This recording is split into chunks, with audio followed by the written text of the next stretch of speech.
فعسى دعوى مجابة. Assalamualaikum warahmatullahi wabarakatuh. Para sahabat dan keluarga lesehan yang saya hormati, hafizakumullahu jami'an. Semoga kita semua dijaga oleh Allah Subhanahu wa ta'ala. Di pertemuan kali ini, pertemuan ke-6 ya, kita masih dalam pembahasan prosesi lamaran baginda Nabi kepada Sayyidah Khadijah binti Khuwailid. Tapi prosesi ini sekarang mungkin lebih sakral ya daripada sebelumnya. Kenapa? Karena kalau sebelumnya itu hanya tentang Sayyidah Khadijah yang menyatakan perasaannya kepada baginda Nabi dalam sebuah riwayat, dan di riwayat yang lain itu melalui Sayyidah Nafisah ya kan. Nah, sekarang ini lebih sakral lagi. Kenapa ya? Karena bukan hanya tentang antara Sayyidah Khadijah dengan baginda Nabi atau Sayyidah Nafisah dengan baginda Nabi, tapi tentang keluarga baginda Nabi dengan keluarga Sayyidah Khadijah binti Khuwailid. Sebelumnya kita hadiahkan Al-Fatihah dulu kepada baginda Nabi Muhammad sallallahu alaihi wasallam wa alihi wa ashabihi wa dzurriyyatihi wa ahli baitihi, terutama kepada Sayyidah Khadijah radhiyallahu anha, wa ila jami'i masyayikhina wa masyayikhina kasyamsul arifin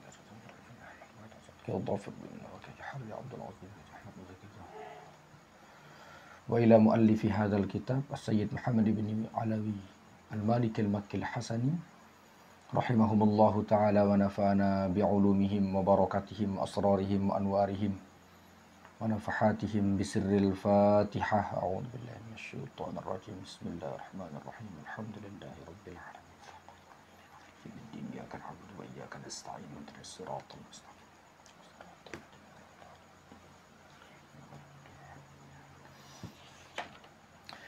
Alhamdulillahi rabbil alamin. Alhamdulillahilladzi hadana lihada wa ma kunna linahtadiya laula an hadanallah. Subhanaka la ilma lana illa ma 'allamtana innaka antal alimul hakim. Rabbi shrah li sadri wa yassir li amri wahlul 'uqdatam min lisani yafqahu qawli.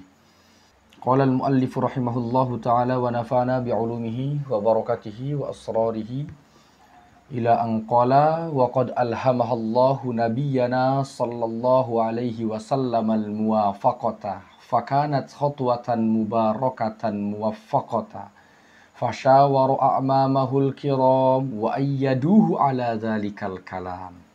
Wa qad alhamallahu nabiyyana sallallahu alaihi wasallam al-muwafaqata. Allah Subhanahu wa ta'ala memberikan ilham kepada baginda Nabi sallallahu alaihi wasallam berupa muwafaqah, berupa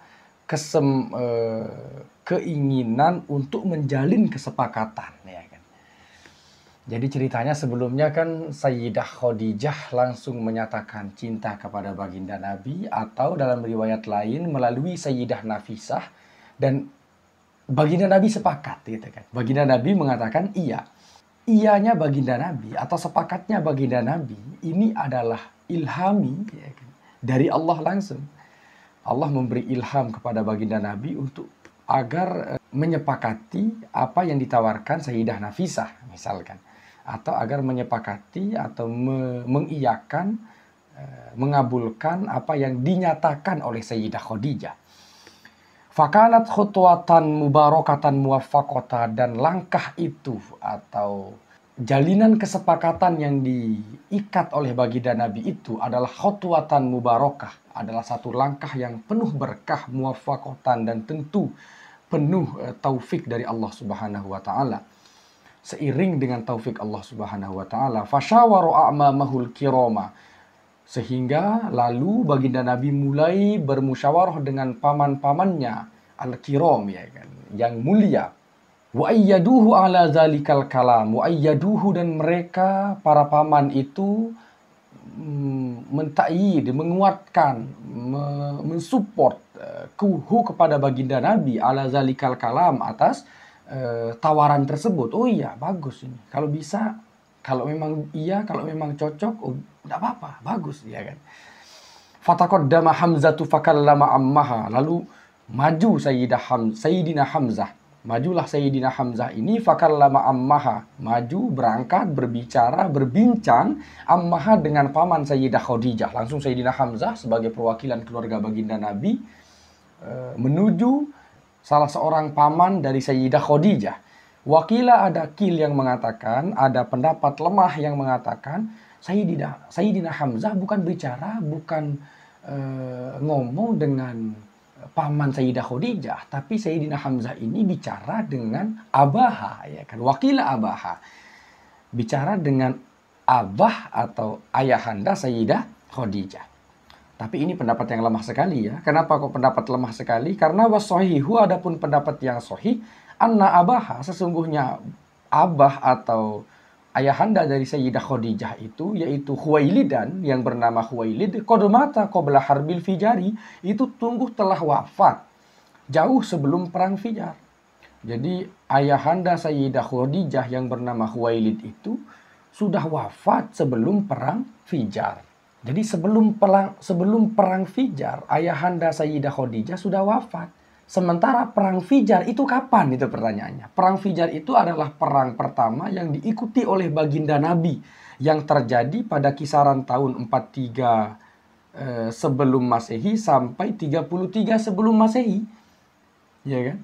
Jadi itu adalah perang pertama yang diikuti oleh baginda Nabi. Dan sebelum itu Khuwailid atau ayahanda Sayyidah Khadijah sudah wafat. Jadi kemungkinan untuk Sayyidina Hamzah bertemu dengan Khuwailid, ayahanda Sayyidah Khadijah, itu sangat tipis sekali, bahkan mustahil gitu ya, secara akal-akalan kita yang menerka tahun sejarah ini, ya tidak mungkin sekali. Oleh karena itu, pendapat yang mengatakan bahwa Sayyidina Hamzah bertemu ayahanda Sayyidah Khadijah itu pendapat yang sangat lemah ya kan. Karena kalaupun iya misalkan, maka bapak yang dimaksud ya bukan bapak asli, anggaplah begitu. Itu lebih tepat kalau bagi saya sih, ngeles yang lebih tepat misalkan kalau kita akan ke sana. Perang Fijar itu adalah peperangan ya, sedikit menyinggung perang Fijar yang sempat saya catat sedikit. Perang Fijar itu adalah satu peperangan, satu pertempuran yang terjadi antara kabilah Kinanah. Kabilah Kinanah ini masuk di suku Quraisy dengan kabilah yang ada di Qais, ya, dengan kabilah Qais Ailan atau yang menjadi bagian dari suku Hawazan. Oh, mohon maaf, bukan ya. Pertempuran antara kabilah Kinanah yang mana dia menjadi bagian dari suku Quraisy dengan salah satu suku yang disebut dengan suku Hawazan ya kan. Jadi pertempurannya itu antara kabilah Kinanah yang menjadi bagian dari suku Quraisy yang punya masalah itu dengan suku Hawazan. Latar belakangnya atau apa yang melatari pertempuran itu, yang melatari adalah seorang bernama Barroz bin Qais dari suku Kinanah ini yang membunuh salah seorang dari Bani Hawazan itu, salah seorang dari suku Hawazan itu. Saya catat di sini, orang yang dibunuh oleh Barroz adalah Urwah namanya. Dia bernama Urwah. Jadi terjadilah satu perang Fijar yang pertama kali diikuti oleh baginda Nabi. Ini sesingkat yang sempat saya rangkum ya, wallahu alam bagaimana kebenarannya dan bagaimana penjabaran persoalan selanjutnya. Konflik-konflik lebih dalam saya tidak tahu. Wallahu alam. Summa hadara ru'asa'u Quraisy yataqaddamuhum Abu Thalib. Nah, ini ceritanya ini ya. Kemudian para pemimpin Quraisy, di mana pemimpin itu dikepalai oleh Abu Thalib saat itu, artinya pemimpin Quraisy itu datang kepada keluarga Sayyidah Khadijah untuk meresmikan gitu kan ya, untuk menjadikan lebih resmi hubungan mereka dalam ranah pernikahan. Dan waktu itu di antara para pemimpin Quraisy yang menjadi kepalanya, yang menjadi juru bicaranya adalah Abu Thalib. Fakana huwa lisana halihim al-mutakallim al-khatibah, ini dia. Dan Abu Thalib saat itu menjadi lisana halihim, dia menjadi juru bicara al-mutakallim al-khatib. Dialah yang berbicara, yang menyatakan apa maksud kedatangan mereka. Faqala, lalu berkata siapa Abu Thalib. Ini muqaddimahnya ya. Abu Thalib berkata, Alhamdulillahilladzi ja'alana min dzurriyyati Ibrahim wa zar'i Ismail wa dhi'di Ma'ad wa unsuri Mudar wa ja'alana hadanata baitih wa suwasa haramihi wa ja'ala lana baitan mahjuja wa haraman amina wa ja'alana al-hukama 'alan nasi. Jadi ini semacam pengantar ya, semacam muqaddimah dari Abu Thalib saat melamar Sayyidah Khadijah, saat baginda Nabi melamar Sayyidah Khadijah.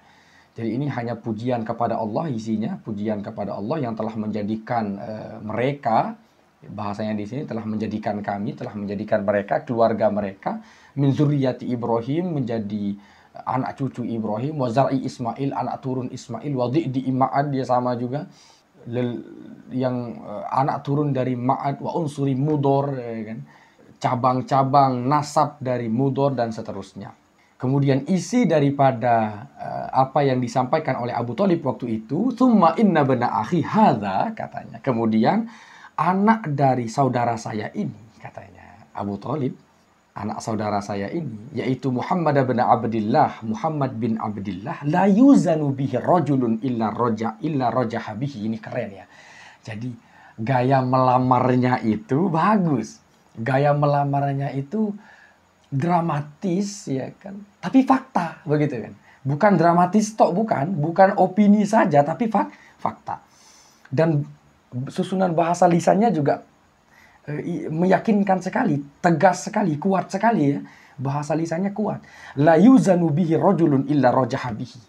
Dia berkata, Abu Thalib berkata waktu itu di hadapan banyak keluarga Sayyidah Khadijah, sesungguhnya anak paman saya ini, yaitu Muhammad bin Abdullah, la yuzanu bihi rajulun illa rajaha bihi. Dia adalah seseorang, dia adalah pria, lelaki yang tidak ada bandingannya. Nah, itu kan. La yuzanu bihi rajulun illa rajaha bihi. Dia adalah lelaki yang tidak ada bandingannya. Kalaupun ada yang berusaha membandingi baginda Nabi, dia pasti di bawah baginda Nabi gitu kan. Illa rajaha bihi. Kecuali baginda Nabi pasti di atasnya begitu kan. Fa in kana fil mali kullun fa innal mala zillun zailun wa amrun hailun. Nah ini kan keren ini. Masya Allah. Jika memang dalam urusan harta ponakan saya ini ya kan, atau anak saudara saya ini, jika memang dalam urusan harta anak saudara saya ini masih tergolong di bawah mereka, orang-orang yang sempat melamar Khadijah tapi ditolaknya itu, kalau memang dalam urusan harta anak saudara saya ini masih di bawah mereka, fa innal mala zillun zailun wa amrun hailun. Apalah harta itu begitu kan? Apalah artinya harta? Harta hanyalah tentang zillun zailun. Harta hanyalah tentang bayangan yang kemudian, yang tidak akan abadi, sebentar saja dia kemudian akan hilang. Wa amrun hailun, dan dia hanya tentang tabir, dia hanya tentang penghalang saja. Harta itu apalah harta begitu kan? Jadi kalau kita itu memang benar bahwa anak saudara saya ini tidak sekaya banyak saudagar-saudagar di tanah Arab ini. Memang benar di tanah Mekah ini misalkan. Memang benar bahwa dia tidak sekaya mereka. Tapi kalau dipikirkan kembali, apalah artinya harta begitu kan? Apalah artinya harta? Wa Muhammadun man qad araftum qarabatahu, begitu kan? Dan Muhammad ini adalah orang yang kalian sudah tahu semua bagaimana tingkat kekerabatannya, bagaimana hubungan kekerabatan dia. Wa qad khataba Khadijah bint Khuwailid, dan sekarang dia yang punya kekerabatan ini, dan tentunya orang dengan akhlak dan pribadi yang tidak ada tandingannya ini sekarang sedang melamar Khadijah binti Khuwailid. Wa badala laha minas sidaqi ma ajiluhu wa ajiluhu min mali kadza, dan menyerahkan siapa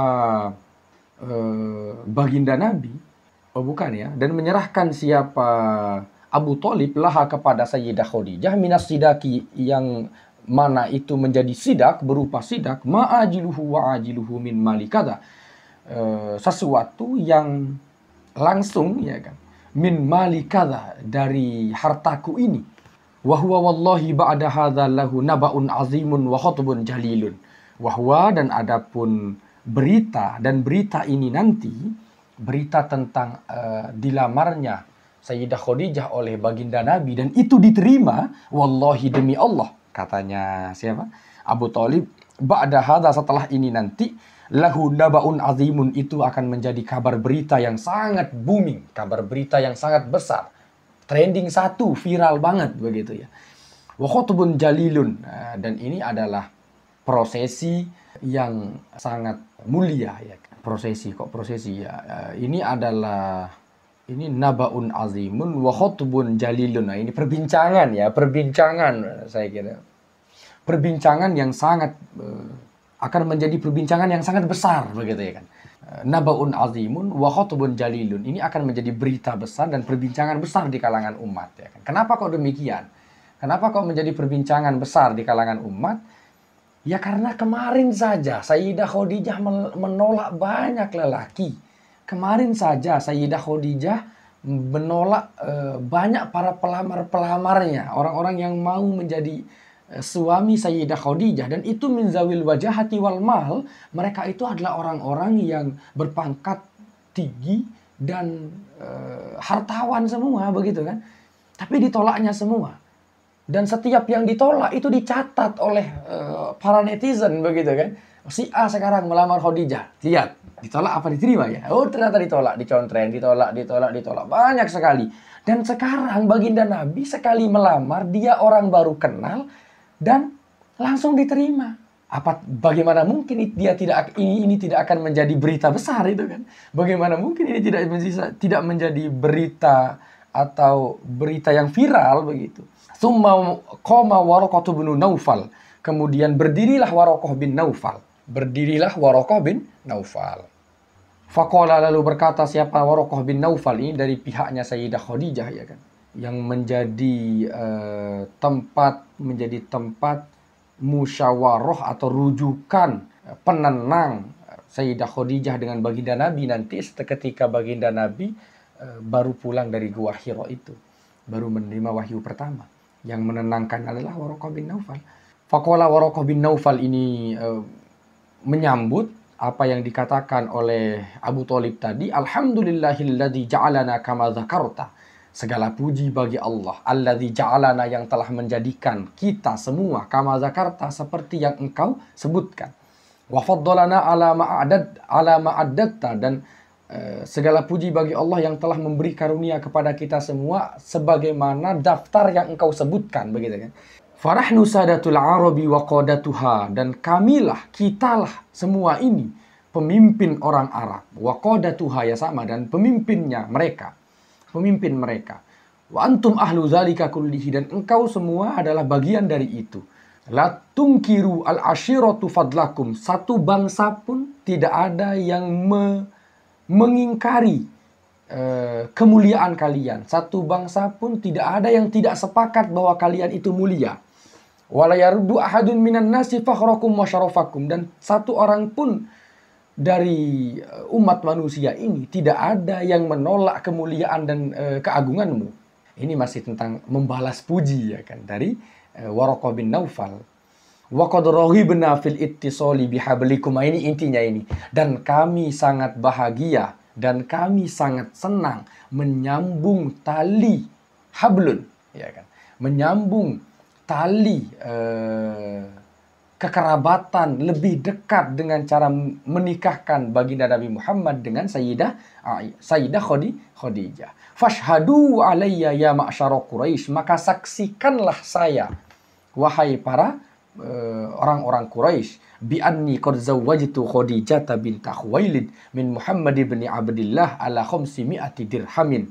Bahwa saya, saksikanlah wahai ma'syara Quraisy, wahai para orang Quraisy, bahwa saya menikahkan Sayyidah Khadijah binti Khuwailid dengan Nabi Muhammad atau dengan Muhammad bin Abdullah dengan mas kawin ala 500 dirhamin, dengan mas kawin 500 dirham. Summa sakata. Kemudian Waraqah bin Naufal terdiam. Selesai perbincangannya. Faqala Abu Thalib. Lalu Abu Thalib angkat bicara lagi.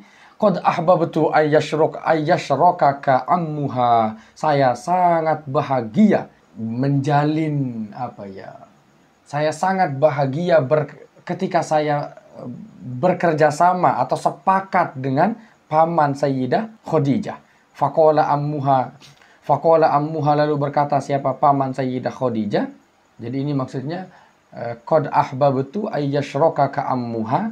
Jadi akan lebih baiknya, ini maksudnya ya, akan lebih baiknya saya sangat bahagia sekali ketika salah satu dari paman Sayyidah Khadijah itu akan angkat bicara juga untuk sepakat denganmu. Nah, begitu ya kan.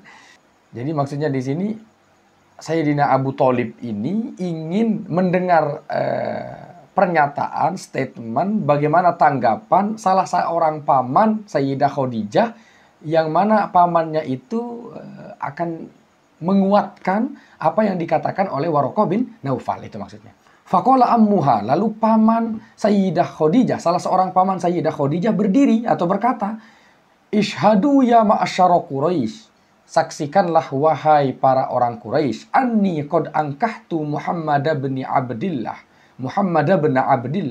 Sesungguhnya aku menikahkan Muhammad bin Abdillah Khadijah binti Khuwailid dengan Khadijah binti Khuwailid. Nah, ini itu kata pamannya sebagai pemungkas ya kan, sebagai penutup bahwa ini sekarang sudah benar-benar sahih. Ini sekarang sudah benar-benar sah. Wa syahida ala zalika sonadidu Quraisy, dan menyaksikan ala zalika atas hal itu semua sonadidu Quraisy, siapa orang-orang terkemuka, orang-orang gagah perkasa dari kalangan mereka Quraisy.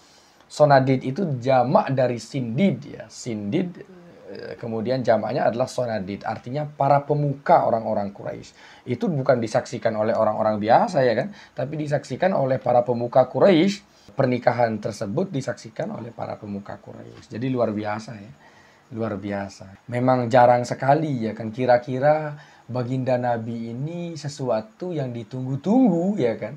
Dia orang mulia sekali. Tidak ada satupun orang yang melihat kekurangan baginda Nabi Muhammad. Dan itu pasti semacam ditunggu-tunggu gitu kabar pernikahannya.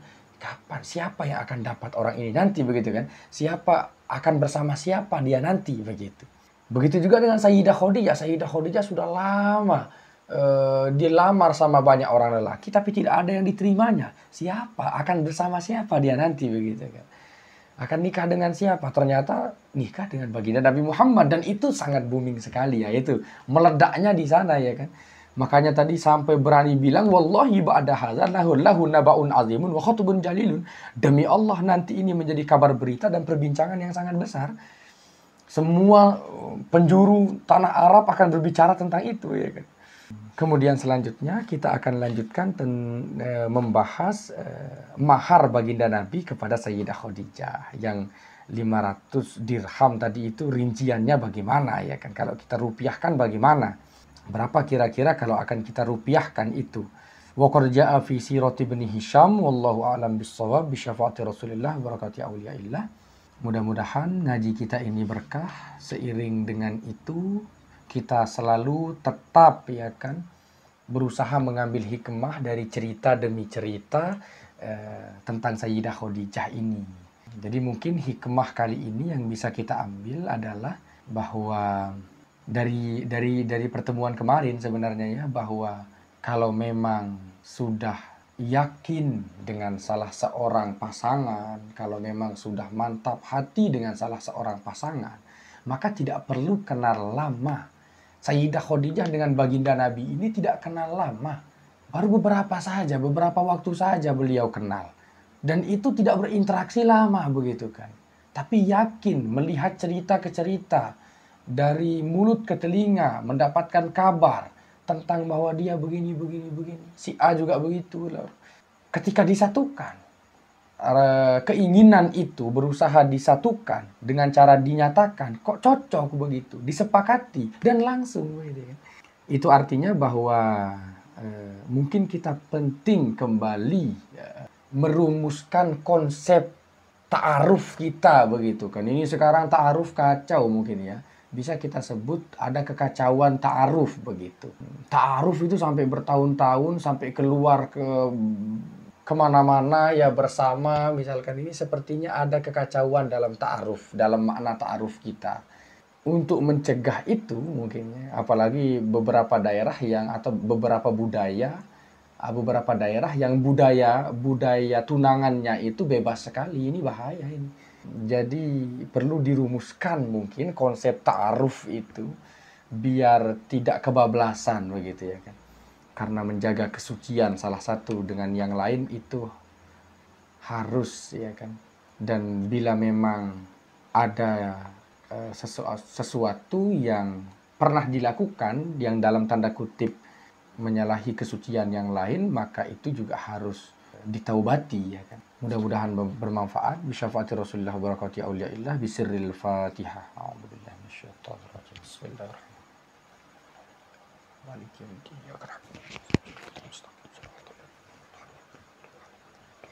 Assalamualaikum warahmatullahi wabarakatuh.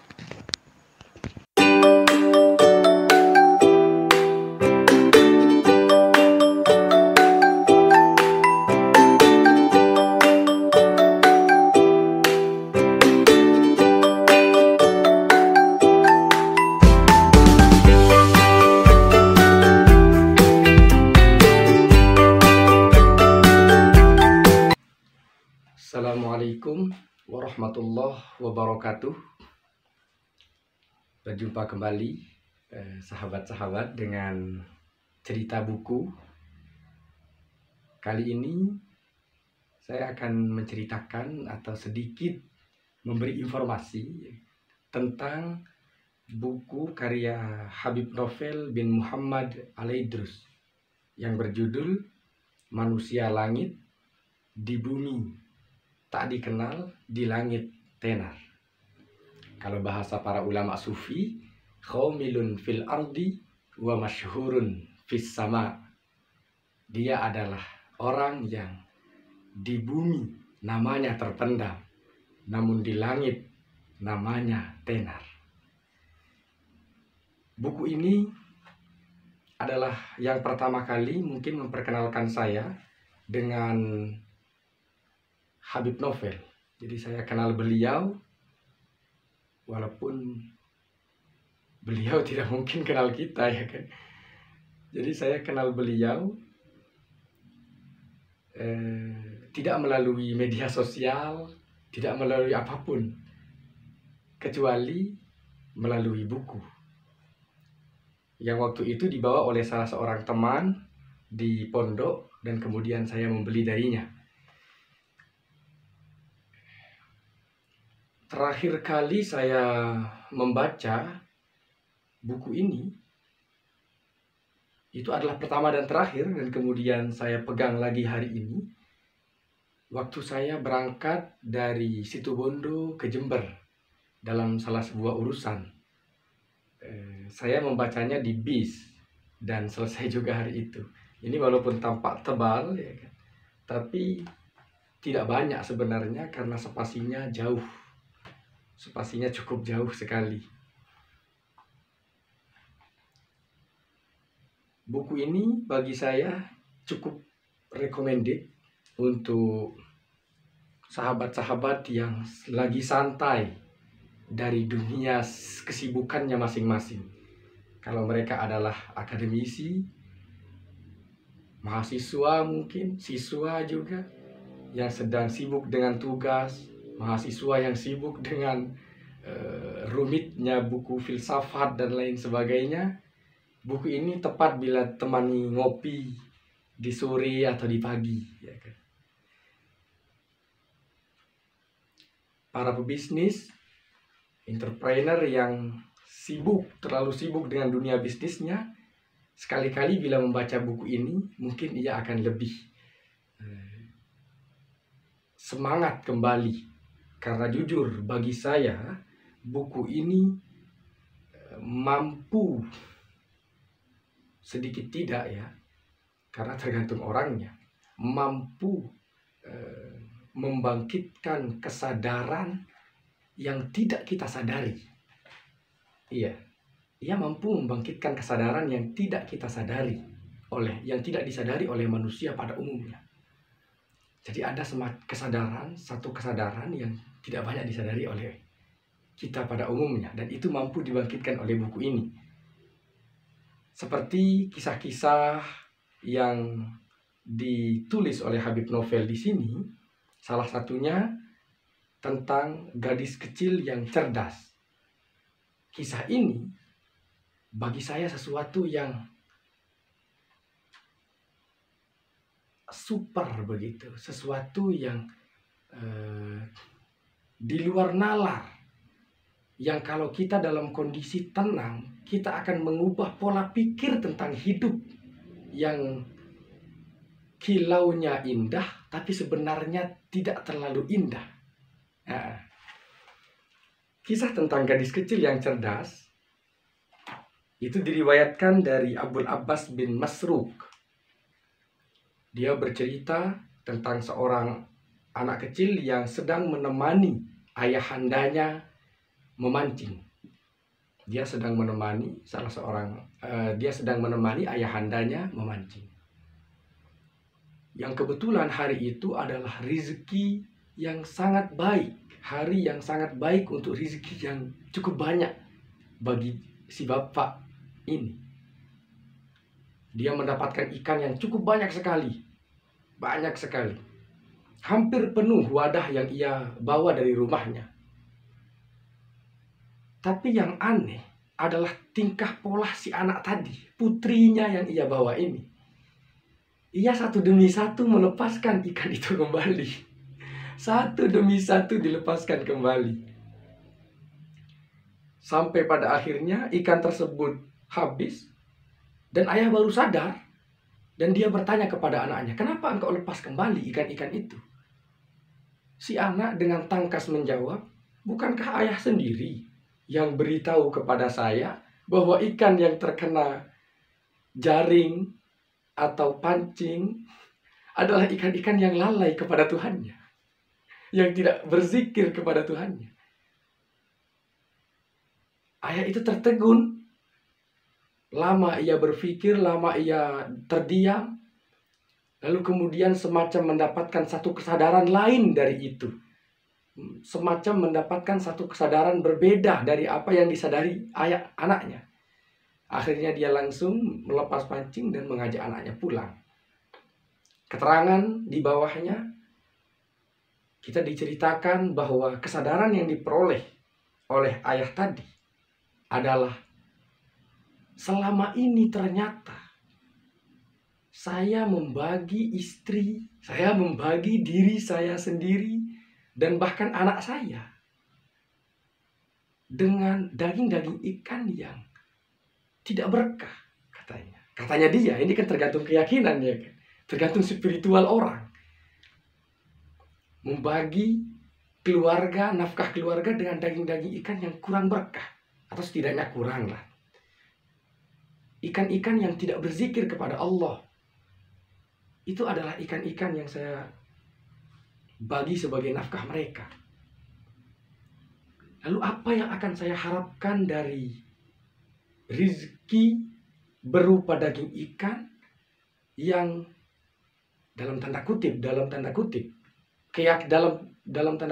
dan dalam keyakinannya tidak berkah itu? Itulah pertanyaan si ayah dalam dirinya yang membuat ia langsung melepas pancing dan mengajak anaknya pulang. Dari sini ada satu kesadaran besar yang kemudian bisa